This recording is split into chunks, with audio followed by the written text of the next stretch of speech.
Something truly incredible has just been discovered. A famous letter by the Roman Aurelius Lentulus. Hidden for centuries, a letter has surfaced, one that dares to describe the face of Jesus.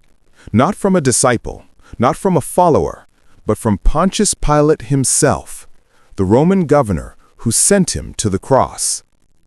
What Pilate wrote about his eyes, his hair, even the color of his skin, may shock you. But the question is, why was this letter buried for so long? Pontius Pilate. His name echoes through history as the Roman governor who stood face to face with Jesus of Nazareth. The Bible paints him as a conflicted man, torn between political pressure and personal conviction. Pilate knew the power of Rome. He knew rebellion could cost him his position. Yet when Jesus was brought before him, Pilate spoke words that still haunt history. "I find no fault in this man." But what if Pilate's story doesn't end there? What if beyond the courtroom, beyond the trial, he left behind something far more intimate, a written testimony? A letter not of law, but of sight. A letter describing what Jesus truly looked like, his face, his eyes, his presence. If this is true, then Rome's most reluctant judge may have given us one of the most shocking eyewitness accounts in history. And that letter was hidden. For centuries, whispers have surrounded a strange document, the Letter of Lentulus. Some claim it came from a Roman official. Others say it was penned by Pilate himself. The letter describes Jesus in words the Gospels never record: his hair, his eyes, his very presence. But where did it come from? And why would such a testimony remain hidden? Scholars debate its origin. Some argue it was forged in the Middle Ages. Others insist it preserves older traditions passed down from those who saw Jesus with their own eyes. Imagine the weight of this. Rome's most powerful men haunted by the memory of a carpenter from Galilee. If true, the letter is not just a history, it's an eyewitness shockwave that the church itself may have buried in silence. And inside its lines, Jesus is described in detail. Pilate was no stranger to power. He ruled Judea with Rome's iron hand, balancing the fragile peace between Caesar and a restless Jewish population. But when Jesus stood before him, something was different. Pilate questioned him, pressed him, even scoffed at him. Yet every word from Jesus seemed to disarm the governor. "What is truth?" Pilate asked, but inside he already knew this man was not like the rest.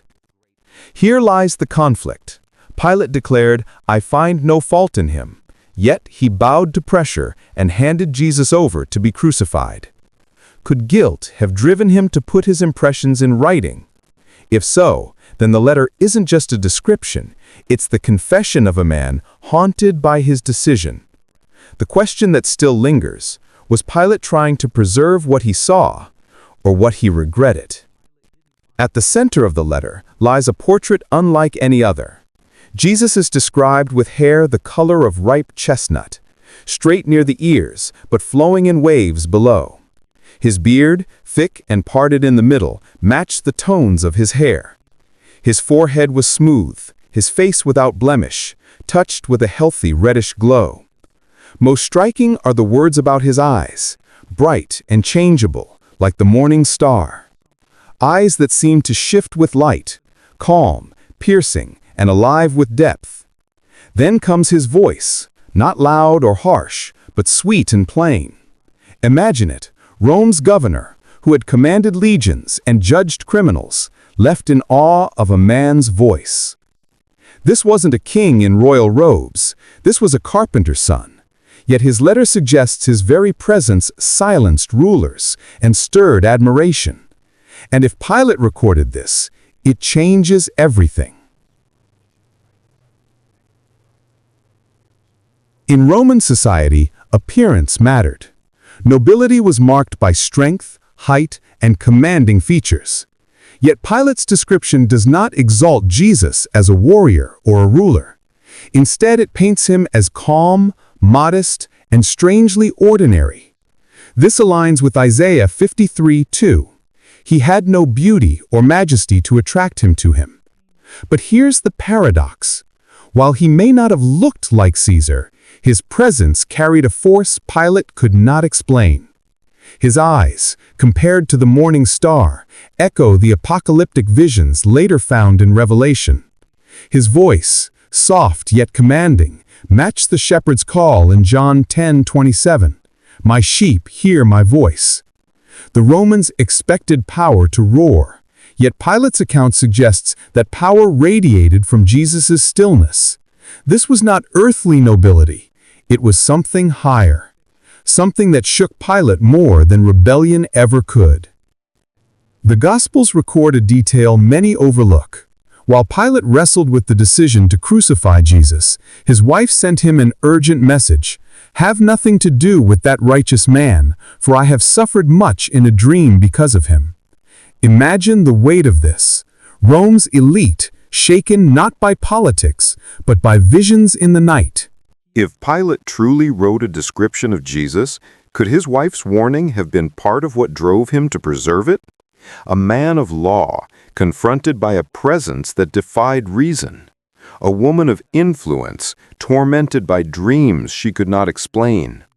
Together, their household stood at the edge of something divine. The letter, if genuine, becomes more than history. It becomes evidence that even Rome's rulers felt the spiritual force surrounding Jesus. And that fear may explain why such words were hidden. If Pilate's letter truly existed, why did the world not hear of it sooner? The answer may lie in the shadows of history. Ancient texts were often locked away during wars, burned in uprisings, or buried deep in archives. Some found their way into monasteries, others into the guarded vaults of the Vatican. But there's another reason: danger. A Roman governor writing in awe of Jesus would challenge both empire and religion. It would undermine Caesar's image of power.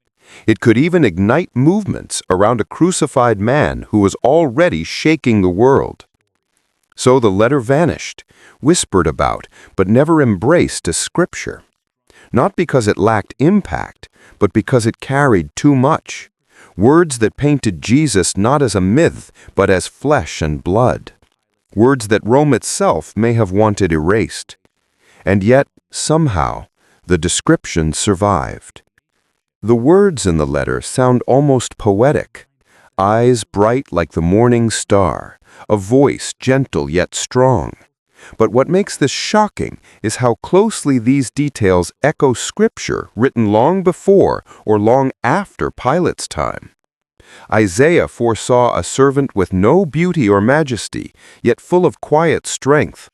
Centuries later, John's vision in Revelation described Christ with eyes that burned like fire and a voice like rushing waters. Could Pilate's description, whether by his own hand or passed through Roman officials, have unknowingly aligned with these prophecies? If so, the letter becomes more than history.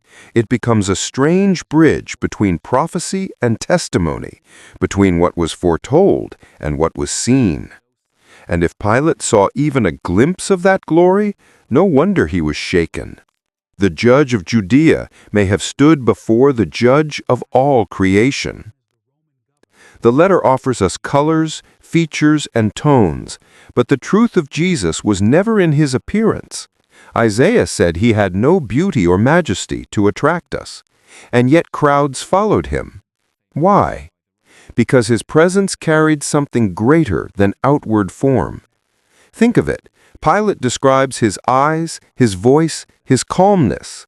What if those very details reveal why people were drawn to him? The sick, the broken, even the powerful felt his gaze pierce their hearts. His voice, soft but steady, spoke with authority no empire could silence. Pilate may have seen hair and skin, but what shook him was the presence of a man who felt eternal. This is the conflict. Rome judged him ordinary, prophecy declared him humble, but his presence carried the weight of heaven. Pilate's words, whether authentic or not, remind us people didn't follow Jesus because of how he looked. They followed him because of who he was. If Pilate truly wrote these words, then history holds a haunting irony.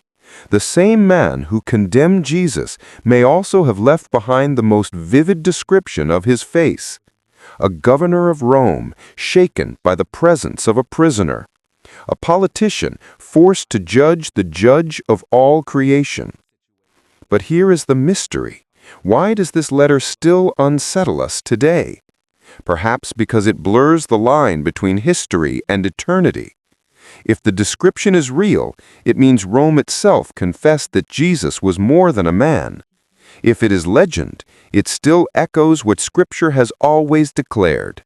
His eyes held truth, his voice carried peace, his presence changed lives. And so the question is not whether Pilate wrote these words.